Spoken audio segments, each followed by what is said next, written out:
lagi boleh, tapi Bapak Oh, boleh iya, ya, iya. daripada ntar nanti kasih dia. Iya, iya. Mohon maaf ya, Pak. Oke, nggak apa-apa. Biasa itu salah. Ibu, mohon maaf ya, Bu. Bapak dengar? Iya, ada ngomong ini. Ini sudah paham. Aku terkejut. Aku tidak menduga akan viral. Dan 4 juta tayangan tentu saja itu sangat banyak.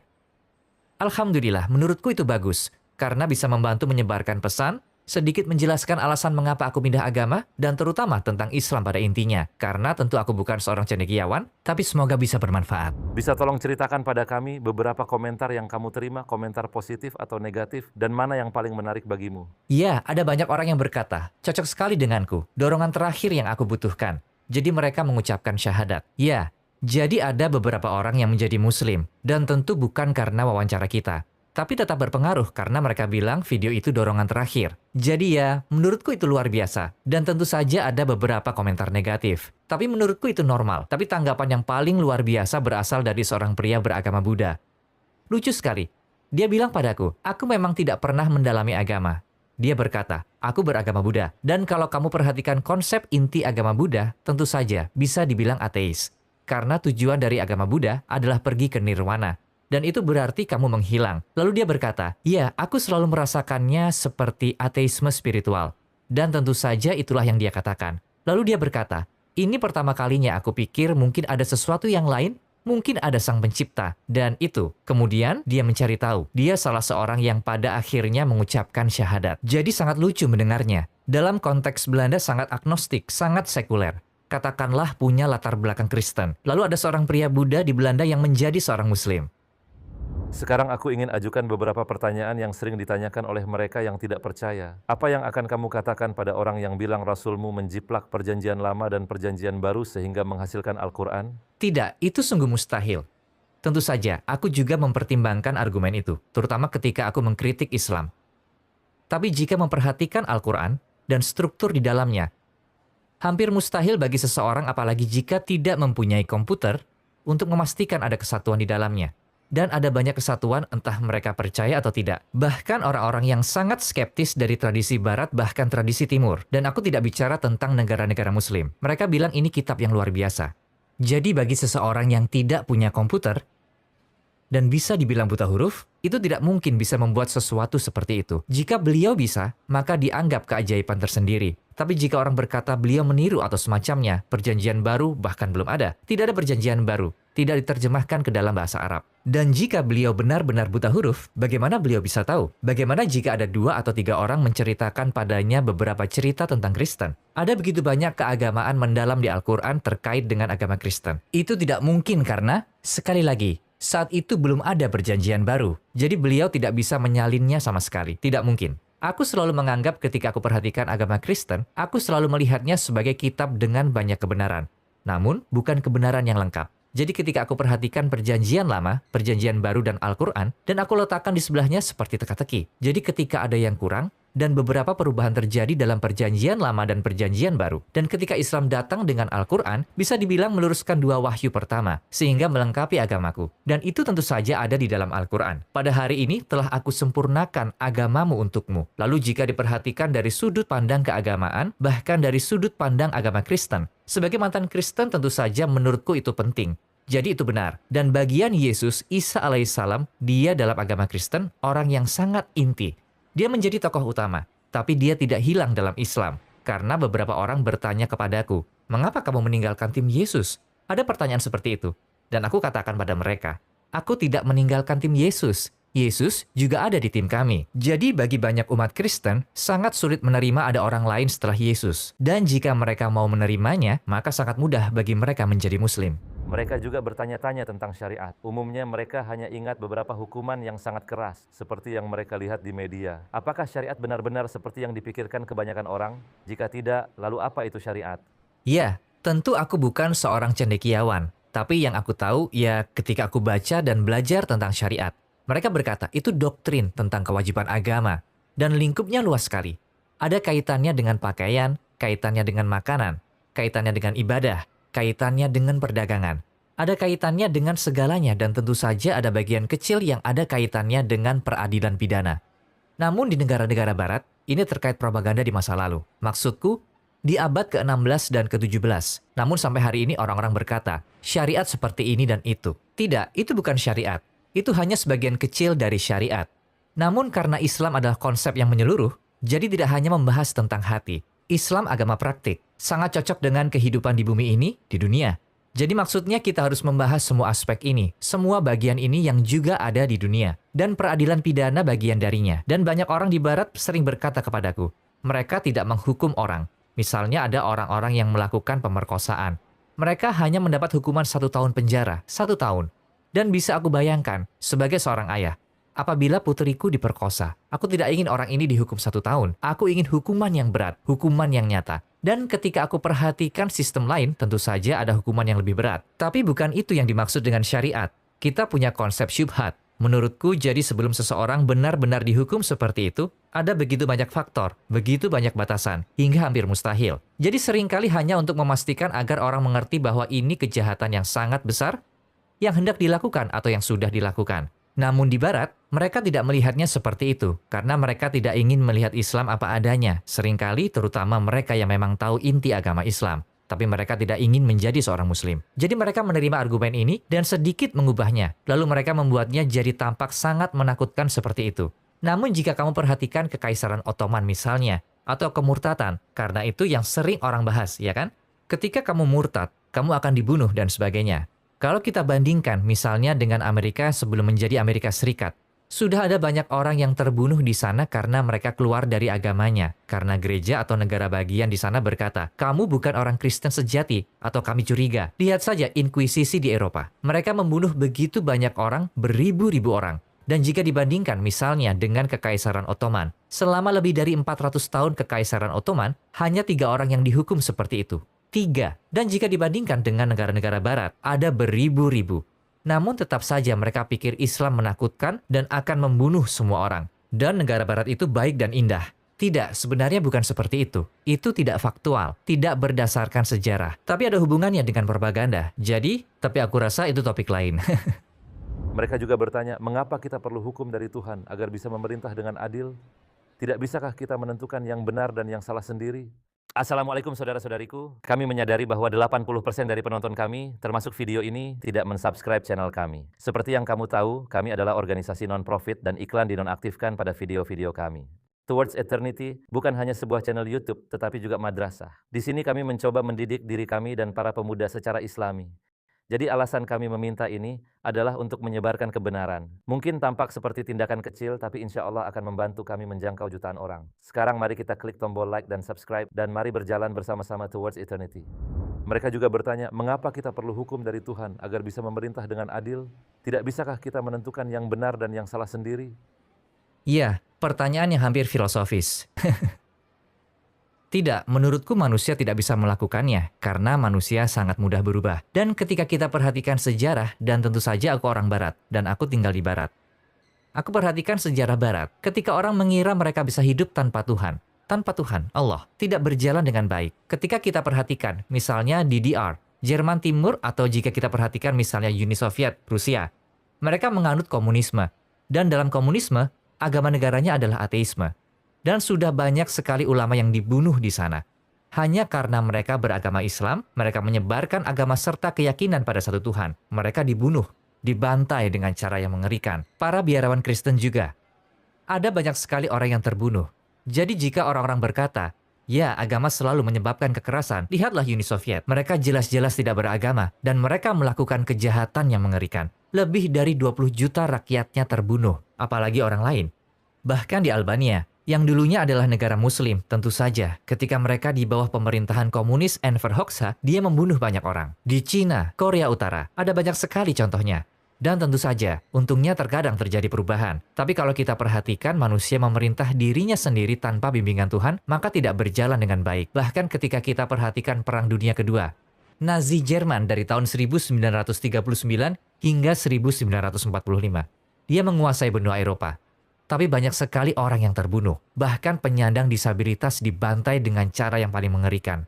Mereka membuat peraturan manusia sendiri. Ya, dan terjadi hal-hal buruk bagi orang-orang itu. Jadi menurutku satu-satunya keamanan bagi umat manusia adalah dibimbing dengan cara yang benar. agar kita bisa hidup damai satu sama lain melalui petunjuk dari Allah, dari Tuhan. Banyak non-muslim di barat yang berpikir Islam membatasi kebebasan, karena kita tahu bahwa mereka terkenal dan bangga dengan gaya hidup bebas. Apakah menurutmu dapat mendatangkan kebahagiaan bagi umat manusia? Menurutku Islam adalah kebebasan, karena tidak ada seorang pun yang benar-benar bebas. Kamu selalu menjadi budak sesuatu, budak harta atau budak wanita, atau budak pakaian bagus atau budak apapun. Maka setidaknya jadilah budak kebenaran. Lalu, kebebasan sejati, apa itu kebebasan? Bebas mabuk atau bebas memakai narkoba, atau bebas melakukan zina atau apapun. Itu bukanlah kebebasan yang sesungguhnya. Pada akhirnya, kamu tidak akan bahagia. Jadi, sama seperti pada anak kecil. Kalau aku tanya anakku, kamu mau makan apa? Dia bilang permen. Kalau aku memberinya permen sepanjang hari, dia akan sakit. Dan pada akhirnya, mungkin dia akan mati. Karena dia tidak mendapat vitamin apapun, dia tidak mendapat sayuran atau protein dan sebagainya. Jadi meskipun tampak menyenangkan, bukan berarti bagus. Dan bukan berarti bermanfaat bagimu dalam jangka panjang. Jadi menurutku jika kamu seorang muslim, cobalah amalkan ajaran Islam. Dan aku tahu banyak orang bilang, ketika kamu seorang muslim, kamu tidak bisa ini dan itu. Kamu bisa melakukan hampir semuanya kecuali beberapa hal. Dan hal-hal yang tidak boleh dilakukan itu ada hubungannya dengan kesejahteraanmu. Dikatakan, jangan minum alkohol, jangan pakai narkoba, jangan lakukan itu. Pasti ada sebabnya. Bukan untuk menindasmu atau membuatmu tidak nyaman. Tidak, tapi untuk membantumu memastikan kamu bisa bahagia. Jika kamu seorang muslim atau bahkan bukan muslim, jika kamu terus-menerus memakai narkoba atau mengonsumsi hal semacamnya seperti alkohol, atau kamu hanya keluar, kencan ke diskotik atau apapun, sebagian besar dari orang-orang ini menjadi sengsara jika mereka sendirian, karena pada akhirnya mereka mencari pria atau wanita dan mereka ingin punya anak. Mereka ingin menikah. Itulah yang diinginkan kebanyakan orang. Namun semua ini tidak akan membantumu menciptakan hubungan baik dengan kebahagiaan sebagai fokus utamanya. Karena pada akhirnya, aku rasa kita ingin yang disebut orang-orang sa'ada kan? Kamu ingin bahagia. Kamu ingin dekat dengan Sang Pencipta. Satu-satunya cara yang bisa dilakukan agar kamu mencapainya, yakni dengan Islam. Jadi ya, menurutku orang-orang harus memikirkan lagi kebebasan yang sejati. Nyatanya banyak sekali selebriti yang sangat kaya raya, mereka punya banyak pria atau wanita cantik, dan mereka menggunakan narkoba, alkohol. Banyak dari mereka yang bunuh diri. Dan bukan karena semua hal ini yang membuat mereka bahagia. Jika tidak, mereka akan tetap hidup, tapi tentu tidak berlaku bagi semua orang. Tetapi orang-orang itu punya segalanya. Dan itulah yang dipikirkan banyak orang. Jika aku punya kebebasan, aku akan melakukan ini, itu. Tidak, jangan. Dan jika kamu lakukan, maka tidak akan sesuai harapanmu. Jadi Islam adalah sistem yang seimbang dan memperbolehkanmu melakukan hampir semua kecuali sesuatu yang akan membuatmu sengsara. Jadi ikuti saja petunjuknya seperti itu. Dan itu akan membuatmu menjadi orang yang lebih bahagia. Dan petunjuk ini disebut Islam. Aku punya satu permintaan terakhir. Lebih dari 4 juta orang menonton video pertamamu bersama kami di YouTube dan hampir sama banyaknya menontonmu di Instagram. Di antara orang-orang itu, mungkin ribuan non-muslim. Aku ingin kamu melihat langsung ke kamera dan berbicara kepada mereka dalam beberapa kata. Mereka mungkin masih ragu-ragu untuk memeluk Islam. Apa yang ingin kamu katakan pada mereka? Silakan singkat saja. Mengapa Islam? Mengapa mereka tidak perlu ragu? Lihat langsung ke kamera. Bagi semua orang yang belum menjadi muslim, yang ragu-ragu, baik agnostik, ateis, Kristen atau Buddha, atau Hindu atau apapun, tidak masalah. Aku berharap untuk semua orang ini, untukmu yang berada di rumah serta Islam. Dan bukan karena menurutku kamu orang jahat atau semacamnya. Dan aku rasa berlaku bagi sebagian besar umat Islam. Bukan karena umat Islam menganggap kamu orang jahat jika mereka ingin menyampaikan Islam kepadamu. Tapi seperti yang aku katakan saat wawancara, Islam benar-benar memberikanku keterangan hati dan pikiran. Dan banyak orang berpikir, sangat sulit menjadi seorang muslim. Harus sholat 5 waktu, tidak bisa melakukan ini dan itu. Aku tahu dari pengalaman bahwa itu tidak terlalu sulit, pada akhirnya membuatku lebih bahagia. Dan jika kamu benar-benar berdedikasi, dan jika kamu benar-benar mengikuti kebenaran, dan jika ini benar-benar yang kamu yakini, maka akan sangat mudah. Jadi aku sarankan orang-orang untuk memperhatikan Islam. Pelajarilah secara objektif. Jangan lihat yang dilakukan para muslim. Lihatlah yang dilakukan oleh guru besar Muhammad, yang beliau lakukan. Dan biarkan dia meyakinkanmu tentang kebenaran Islam. Lalu bagaimana Islam akan merasuk ke hati orang-orang di seluruh dunia? Menurutmu apa cara terbaik untuk mencapainya? Menurutku itulah kebenaran sejati. Aku rasa kita tidak perlu berbuat banyak. Yang harus kita lakukan adalah menyampaikan pesannya. Dan aku selalu berpikir, dan itulah yang kami lakukan di sini, di museum kami yang akan datang pada akhirnya. Karena itulah kebenaran yang menarik bagi orang-orang. Jika sesuatu itu benar, kamu akan tertarik pada kebenaran itu. Sama seperti yang terjadi padaku. Aku dulu tidak ingin menjadi seorang muslim. Aku benar-benar tidak mau. Bahkan setelah aku lihat semua gagasan, semua fakta, aku masih tidak ingin menjadi seorang muslim. Tapi pada akhirnya, aku menjadi seorang muslim. Kenapa kamu tidak mau? Terasa seperti yang aku katakan di awal. Setelah aku mengambil Al-Quran dan ketika jatuh dari lemari, dalam surat ke-22 ayat 46, dan dikatakan, sebenarnya bukan mata itu yang buta, tetapi yang buta ialah hati yang di dalam dada. Dan itulah masalahku sesungguhnya. Dan aku rasa itu masalah yang dialami banyak orang di barat. Karena bukan masalah dengan penglihatan. Kamu bisa lihat pendapatnya, kalau kamu benar-benar ingin melihatnya. Kalau kamu ingin lihat faktanya, cari saja. Sudah ada di hadapanmu. Jadi tidak ada yang salah dengan matamu. Kamu tidak buta, kamu hanya tidak mau. Dan itu sangatlah berbeda. Itu masalah dalam hatimu. Dan bisa jadi karena kamu tidak mau menerima fakta bahwa ada Sang Pencipta. Atau kamu hanya tidak mau menjadi seorang muslim. Mungkin banyak perdebatan, tapi bukan masalah pikiran. Bukan. Secara rasional, Islam itu sangat mudah. Lebih kepada, apakah kamu benar-benar mau? Apakah kamu terbuka untuk menerima pesan tersebut? Jadi itu masalah hati. Saat ini kebanyakan orang berpikir umat Islam dikalahkan dan ditinggalkan. Jika Islam adalah kebenaran, mengapa demikian? Jika kamu lihat Islam misalnya sebagai matahari, di atas sana bersinar, indah, kamu tidak bisa menyentuhnya, tidak dapat disentuh. Dan jika kita umat Islam tinggal di ruang bawah tanah, dan kita bilang, di mana Islam? Di mana Islam? Kita tidak bisa melihat Islam, karena kita berada di ruang bawah tanah. Kita harus keluar dari ruang bawah tanah, berjalan keluar, melihat ke atas. Maka kita akan melihat Islam. Dan itu juga berlaku untuk orang lain. Jika hari itu mendung karena mereka punya persepsi berkabut, mereka tidak melihat, bukan berarti tidak ada Islam di sana. Sang Pencipta ada, Islam ada, di atas sana, tidak tersentuh. Begitu indah, apapun yang kamu katakan atau lakukan, akan tetap ada di sana. Jadi Islam tidak pernah terkalahkan, selalu ada. Dan umat Islam tidak selalu hidup seperti umat Islam. Itu tanggung jawab kita. Menurutku jika kita hidup seperti orang Muslim, kita akan tetap berada di atas. Karena pada akhirnya, kita pernah menjadi negara yang berkuasa di dunia. Kita mendidik banyak orang, menyebarkan kebenaran. Namun pada akhirnya, orang-orang mulai berselisih, berhenti menjadi muslim sejati. Dan tentu saja, seperti itulah dunia. Lalu orang lain datang. Jadi bergantung pada diri kita sendiri. Apabila tidak melihat Islam apa adanya dan tidak menindaklanjutinya, maka kita tidak seharusnya mengeluh. Karena itu tanggung jawab kita sendiri. Karena aku tidak pernah menganggap, bahkan ketika aku masih seorang politisi yang sangat anti-muslim, aku tidak pernah menganggap Islam perlu dikasihani. Saat itu aku menganggapnya sebagai bahaya, tapi aku tetap menghormatinya karena nyatanya aku menganggapnya sebagai bahaya. Tapi saat ini aku melihatnya sebagai kebenaran sejati. Dan itu sesuatu yang paling indah. Jadi kamu tidak perlu pergi atau menghindar karena Islam. Tidak, banggalah, bertindak sesuai Islam. Jadilah muslim sejati. Jika kamu benar-benar percaya akhirat, dan kamu benar-benar beriman kepada Sang Pencipta, maka kamu pasti ingin melakukan segalanya untuk agama ini. Tentu saja, dengan cara yang paling positif. Jadi itulah yang harus kita lakukan. Kalau kita lakukan itu, kita akan bangkit kembali. Kita tahu bahwa Islamofobia sedang meningkat di dunia. Menurutmu bagaimana kita bisa mengatasi masalah ini? Ya, menurutku ada dua cara. Salah satunya, jalani hidup sebagai muslim. Tunjukkan akhlak yang baik. Dan karena sebagian besar orang pada awalnya, di masa lalu bisa dikatakan, mereka sangat terkesan dengan apa yang mereka lihat. Jadi kita perhatikan misalnya di Indonesia, para saudagar yang datang. Mereka tidak bicara tentang Islam, atau agar orang lain menjadi muslim dan sebagainya. Mereka hanya menjadi muslim. Mereka berdagang, dan orang-orang di sana saat itu masih beragama Hindu. Mereka bilang, wah, apa ini? Mereka punya ajaran yang indah. Kepercayaan mereka pada Tuhan dan sebagainya. Mereka bersih, mereka sangat jujur. Itu sangat indah, sehingga mereka juga menginginkannya. Oleh karena itu mereka menjadi muslim. Jadi tidak ada khotbah yang keras atau apapun. Mereka hanya sekedar melihat akhlak orang-orang muslim yang datang itu. Datang ke Indonesia untuk berdagang. Dan menurutku itu masih cara terbaik. Jika orang-orang melihat semua hal mengerikan ini di televisi, dan mereka takut atau mereka tidak peduli, dan mereka lihat akhlak yang baik dari para muslim, mereka akan lihat, hey, yang aku lihat di TV, itu bukan kenyataannya.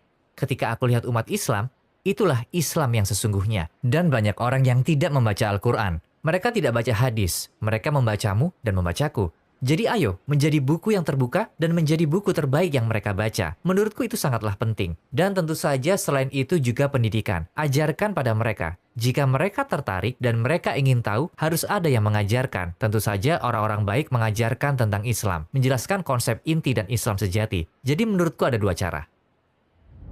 Beberapa umat Islam berkata, aku orang yang hanya sibuk bekerja, atau aku seorang pelajar, dan mereka bertanya, Bagaimana caranya memberitahu orang di sekitarku tentang Islam? Menurutmu mereka juga bisa menyebarkan pesan ini? Ya, tentu saja semua orang, semua muslim harus mengajak orang masuk Islam. Bahkan jika orang-orang sudah menjadi muslim, kita bisa saling meningkatkan keimanan. Jadi menurutku kamu harus saling memperkuat sedikit demi sedikit karena dunia tempat kita tinggal tidak selalu menyenangkan. Ada banyak kesedihan dan banyak duka. Tapi tentu kita mendapat kenyamanan dalam Islam. Jadi jika kamu mampu menghibur orang dan memperkuat orang serta meningkatkan keimanan mereka, juga akan memberikan kepuasan. Karena jika aku punya pekerjaan membosankan, misalnya aku harus mengecap sepanjang hari, tetapi aku punya rekan yang bukan seorang muslim dan dia punya beberapa pertanyaan, kamu bisa berdiskusi dan itu sangat memuaskan. Jadi kamu ada di tempat tertentu, pada saat tertentu, pasti ada alasannya. Jadi semua orang di sini punya tujuan. Selama kamu menyadari bahwa kamu punya suatu fungsi di dunia ini, kamu ditempatkan di sini dengan rahmat Allah untuk melakukan sesuatu. Maka lakukanlah dan lakukan sesuatu untuk agama. Saudara Joram, terima kasih banyak untuk wawancara yang indah ini lagi. Dan aku berdoa semoga kamu mengabdi untuk umat sampai akhir hayatmu. Sama-sama. Untuk kedua kalinya, kami berusaha sangat keras untuk membuatmu berkeringat, tapi gagal. Mungkin karena kamu seorang politisi. Tetap Terima dingin. kasih telah bergabung dengan kami. Terima kasih. Suatu kehormatan lagi tampil di acara ini. Dan menurutku tugasmu sangat bagus. Dan insya Allah akan membantu menyebarkan pesan Islam yang sejati. Dan menunjukkan kepada semua orang, semua jenis muslim yang berbeda ini, hitam, putih, tua, muda, laki-laki, perempuan, dan sebagainya. Jadi menurutku yang kamu lakukan sangat luar biasa. Sungguh menyenangkan.